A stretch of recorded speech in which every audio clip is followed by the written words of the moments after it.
I'm anti-Trump. I would like to send my warmest congratulations to President Trump. How is the government going to deal with the incredibly personal critique that now frontbenchers have made when they were in opposition? You said Trump is such an odious, sad little man. Imagine being proud to have that as your... And this is with Queen Elizabeth. Right here, who was fantastic, by the way. These images, I mean, who has images like this? Picture this. A single old tweet suddenly detonates a politician composure live on national television. That's exactly what happened to Labour MP Wes Streeting when one of his past tweets about Donald Trump came back to bite hard. Years ago, Wes had confidently posted, "Trump is such a sad man," and thought nothing of it. But when a sharp journalist brought it up on air, everything unraveled. He stammered, stumbled, and tried to explain his way out, only digging himself deeper with every word. The discomfort was palpable, the kind of second-hand embarrassment that fills the entire room. But it wasn't just about the tweet, it was about the target. Donald Trump, a man famous for his volcanic temper, unfiltered clapbacks, and photographic memory for grudges, isn't exactly known for letting insults fade quietly into history. How would you deal with President-elect Trump, who has a very long memory for stuff like that?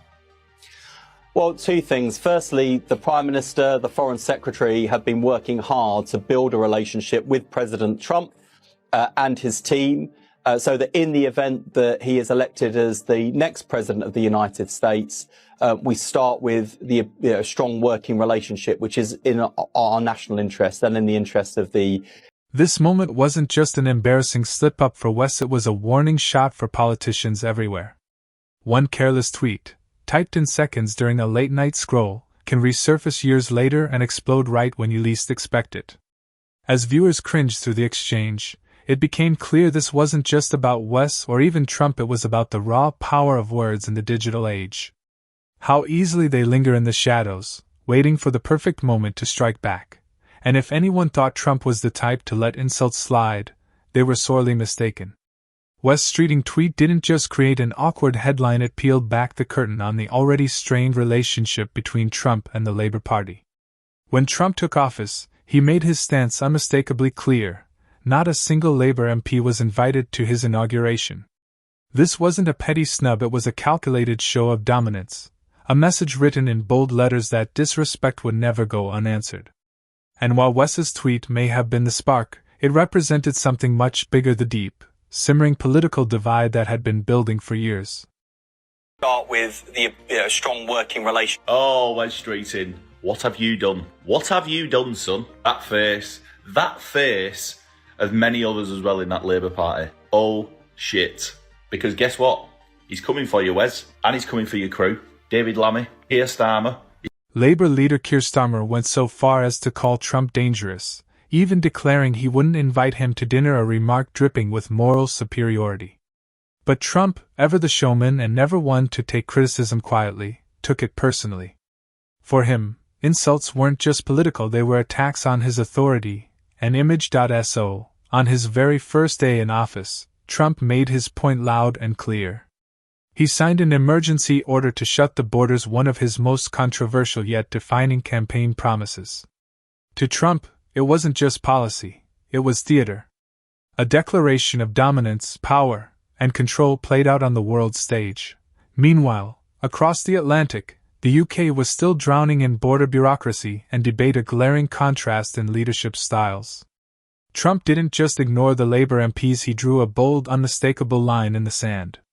His message was simple: no hesitation, no apologies, only action.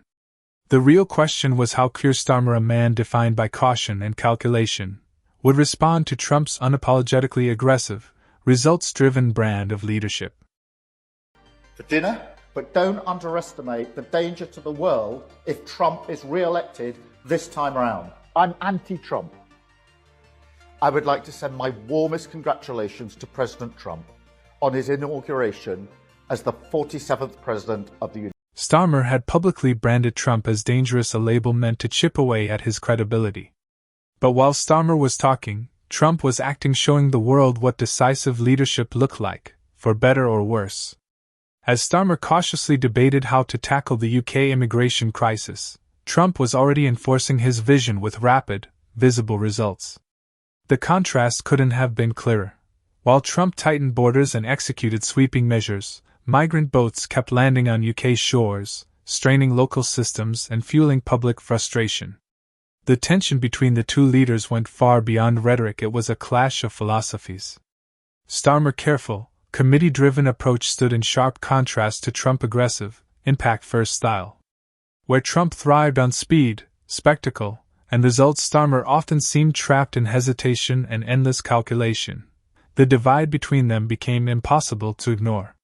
Each embodied a different vision of control. Trump built on force and immediacy, Starmer on diplomacy and delay. And as public pressure grew, one question loomed larger than ever. Could Starmer rise to meet the moment with decisive leadership, or was this the start of an even deeper and more dangerous political divide? It will henceforth be the official policy of the United States government that there are only two genders, male and female. I will declare a national emergency at our southern border. All illegal entry will immediately be halted, and we will begin the process of returning millions and... Well, we want to get the number down, so we'll see if that number is coming down. You've made that point, but if you have literally no idea, or not that you're going to share with us anyway, of how many people you think is a sensible number to have coming into the country and staying here, invited in on visa, whatever it might be, how can you possibly plan for our public services? Well, we've got a plan for our social care workforce with the fair pay agreement so that we retain the good people we've got working in care. We've got a plan for construction, for example, to build those houses. But how do you know it'll be the right number of houses if you don't know how many people will live here? Well, we need 1.5 million houses because too many people are waiting for a house that they want to. Trump wasted no time proving he wasn't just talk. Within 24 hours of taking office, he declared a national emergency to confront illegal immigration head-on. The move was fast, bold, and predictably divisive. He scrapped the long-debated catch-and-release policy which had allowed undocumented migrants to remain in the U.S. while awaiting hearings and replaced it with strict detention until deportation was finalized. Across the Atlantic, Britain's immigration system was buckling under pressure. While Trump was making sweeping decisions overnight, the UK was still bogged down in debates as thousands of migrants crossed the English Channel in small boats, overwhelming local resources and testing public patience. The contrast was impossible to ignore. If Trump could act so decisively, why couldn't Britain leaders do the same? His no-nonsense approach sent a clear message. Leadership isn't about appeasement or endless debate, it's about taking action, even if it shakes the system and ruffles every feather in the room. Or both, as an asylum seeker / illegal immigrant. Housing, you'll be given somewhere to live if you need it. This could be a flat, a house, a hostel, or bed and breakfast. I do hope they give illegals breakfast in bed. After all, they've earned it, what with coming across the channel on a Lilo. Cash support, you'll get £37.75 for each person in your house. The numbers are impossible to ignore. Last year alone, nearly 37,000 migrants crossed the English Channel, an all-time high that exposed just how fractured the UK border system has become. Despite repeated promises from leaders like Keir Starmer, the situation remains mired in chaos and confusion. What Donald Trump demonstrated, for all the controversy his methods sparked, is that bold, decisive action can completely redefine the game when it comes to national security and immigration control. In contrast, the UK response has been painfully slow, tangled in bureaucracy, hesitation, and political infighting. Even new measures like the Illegal Migration Act have failed to bring lasting results. Meanwhile, the continued surge of arrivals has fueled frustration across the country, especially in communities bearing the brunt of the crisis. Trump's approach, whether praised or condemned, produced immediate and visible outcomes. Starmer, by comparison, feels bogged down in paperwork and parliamentary debate. As more migrant boats reach British shores, one truth grows harder to deny: leadership isn't about delivering speeches or striking the right tone. It's about acting decisively, even when it's unpopular. has slipped. We now can see what Keir Starmer is all about. What do we do with our migrant crisis? Oh, well, let's import Europe's.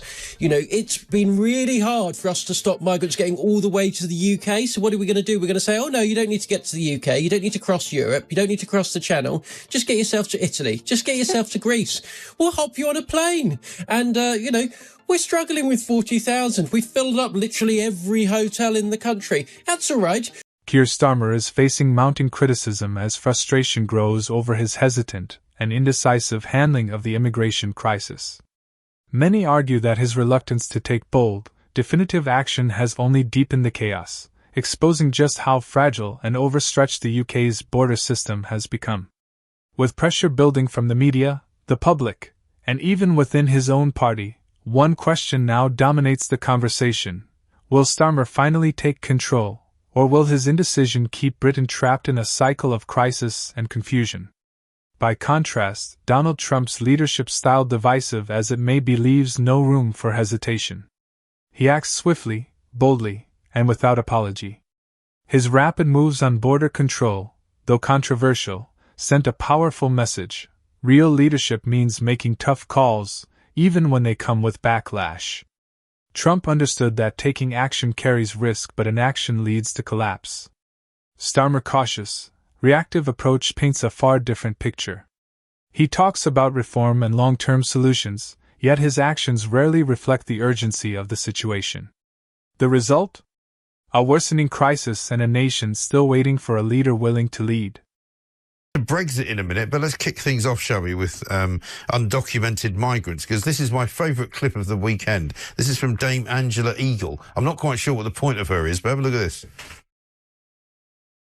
It's not possible to know how many undocumented migrants there are. We only know the ones that we've come across. There are currently 107,000 people in our asylum system. That's the backlog that we inherited, which we're dealing with. But if somebody's here completely illegally and they got here illegally and we've never come across them, we don't know who or where they are. Sorry for laughing. But, you know, this is the government speaking. The steady influx of migrants shows no sign of slowing, and public frustration is reaching a breaking point. Each new arrival piles more pressure onto an already overwhelmed system, exposing the cracks in leadership and the lack of real accountability. The question can no longer be avoided: can Keir Starmer rise to the challenge and prove he's capable of leading, or will his hesitation keep Britain stuck in neutral?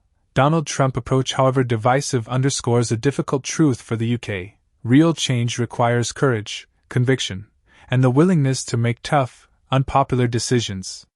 His emergency border measures weren't just about stopping illegal crossings. They were a statement of authority and a promise delivered. For Starmer, the message is undeniable. Speeches, press briefings, and cautious promises won't solve a crisis of this scale. Only bold, decisive action, the kind that carries risk and demands conviction, can restore public trust. The moment of reckoning has arrived. Will Starmer seize it, or will Britain continue to drift, waiting for leadership that never comes? Think back to this man's first day in office, and then have a look at this man's first day after being elected. It took less than 24 hours after Trump's election victory for things to start changing around the world, and he officially doesn't take control. The clash between Trump's boldness and Starmer's caution goes far beyond immigration. It's a test of leadership under pressure. When faced with crisis, Trump didn't wait for approval or consensus. He moved fast, often controversially, but always decisively. Starmer, on the other hand, seems trapped in hesitation, exposing deeper weaknesses within the UK's ability to confront a worsening situation. So, what truly defines real leadership? Is it the willingness to take risks and deliver tangible results, as Trump did, or the measured, cautious management that Starmer embodies? One truth stands above all: words don't solve crises, actions do. And at this moment, Britain doesn't need more speeches or promises. It needs courage, clarity, and solutions that actually work.